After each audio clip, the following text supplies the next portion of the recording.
Hi friends, எல்லோரும் எப்படி இருக்கீங்க? Welcome to Nandi home diaries. எல்லோரும் நல்லா இருப்பீங்கன்னு நம்புகிறேன். இந்த விளாகில் நம்மளுடைய கார்டன் பற்றி தான் நம்ம பார்க்க போகிறோம்.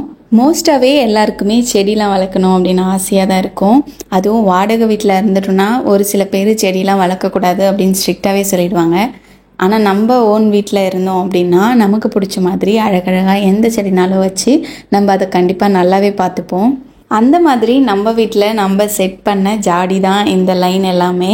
பொதுவாகவே நம்ம ஒரு புது விஷயம் பண்ண போகிறோம் அப்படின்னா நமக்கு தெரிஞ்சவங்க ஃப்ரெண்ட்ஸ் அண்ட் ஃபேமிலி யார்கிட்டையாவது நம்ம அதை பற்றி டிஸ்கஸ் பண்ணியிருப்போம், பேசியிருப்போம், இல்லை ஏதோ ஒரு விஷயத்தை தேடி இருப்போம்.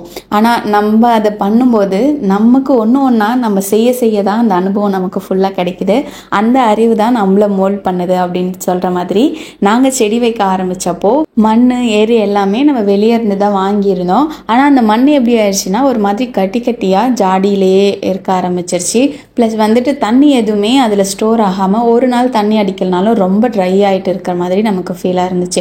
அதனால் நம்ம இன்றைக்கி நம்ம ஜாடியில் இருக்கிற மண் எல்லாமே எடுத்துகிட்டு புதுசாக நம்ம நர்சரியிலேருந்து வாங்கியிருக்கோம். அந்த மண்ணை இருக்கிற ஜாடியில் எல்லாத்துலேயுமே நம்ம ஃபில் பண்ண போகிறோம். இந்த மண்ணில் மண்புழு உரம், ஏறு எல்லாமே சரி விகிதத்தில் கலந்து நம்ம நர்சரியிலேருந்து 1 part மிக்ஸாக வாங்கிட்டு வந்துட்டோம்.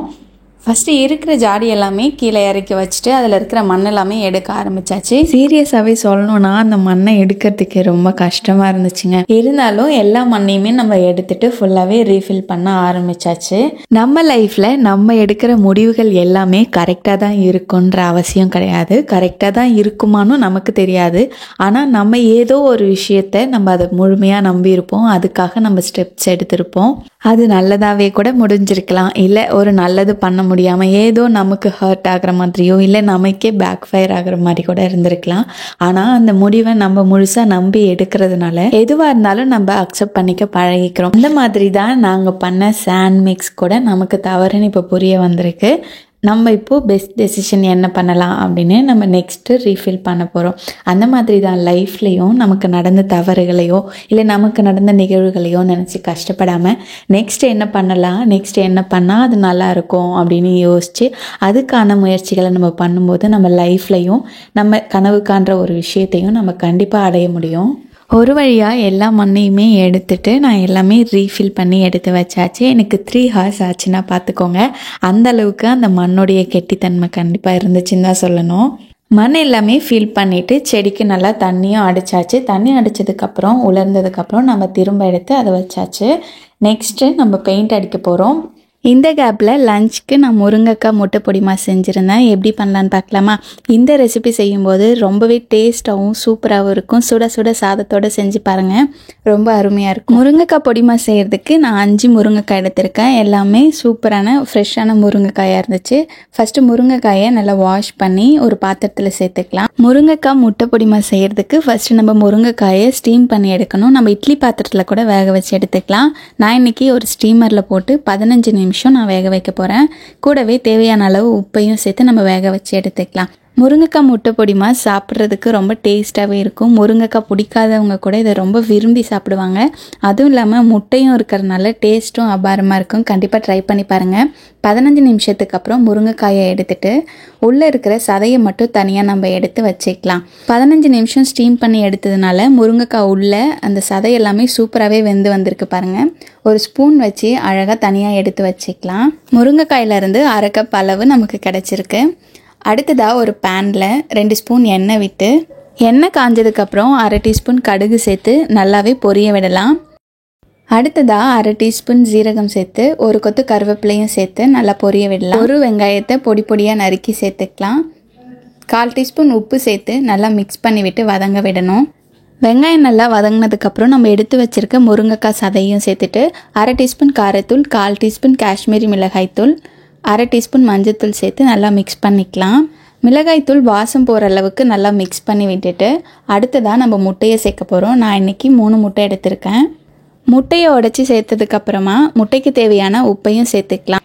இப்போது அடுப்பை ஹை ஃப்ளேமில் வச்சுட்டு நம்ம முட்டையை நல்லா மிக்ஸ் பண்ணும்போது சூப்பராக நமக்கு முருங்கைக்காயும் முட்டையும் நல்லா மிக்ஸ் ஆகி வரும்.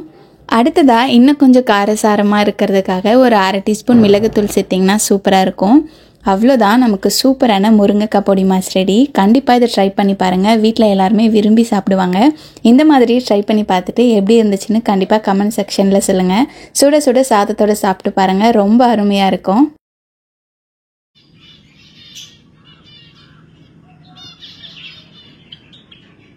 நான் இன்றைக்கி ஜாடிக்கு எல்லாமே ஒரு லைட் லாவெண்டர் கலர் தான் நான் எடுத்திருக்கேன். ஏற்கனவே அதே மாதிரி கலரில் தான் நம்ம கொடுத்துருந்தோம், லைட் லாவெண்டர் கலர். ப்ளஸ் நம்ம மேலே வந்துட்டு ஒயிட் கலர் கொடுத்துருந்தோம், அந்த கலரே எங்களுக்கு ஓகேவாக இருந்துச்சு, அதனால இதை நான் சூஸ் பண்ணியிருக்கேன். நம்ம ஜாடியில் தண்ணிலாம் அடித்ததுனால ஒரு மாதிரி சாண்டெல்லாம் ஒட்டிக்கிட்டு தான் இருந்துச்சு. அது நல்லாவே தொடச்சிட்டு அதுக்கப்புறம் பெயிண்ட் அடிக்க ஆரம்பிச்சிட்டேன். 2 டைம்ஸ் நம்ம அந்த பெயிண்ட் அடிக்கும்போது தான் நமக்கு ஒரு சூப்பர் ஃபினிஷிங்கே கிடச்சிச்சு.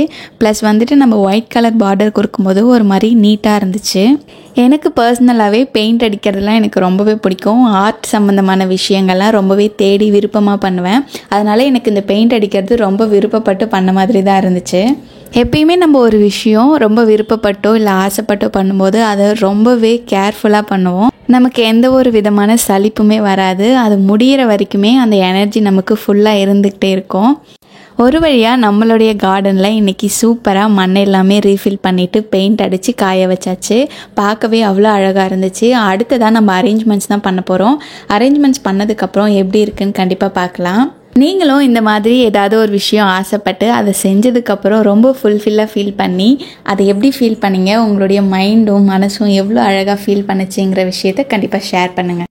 அவ்வளோதான், இந்த விளாக் கம்ப்ளீட் ஆகிடுச்சு. வேறு ஒரு விளாகில் கண்டிப்பாக மீட் பண்ணலாம்.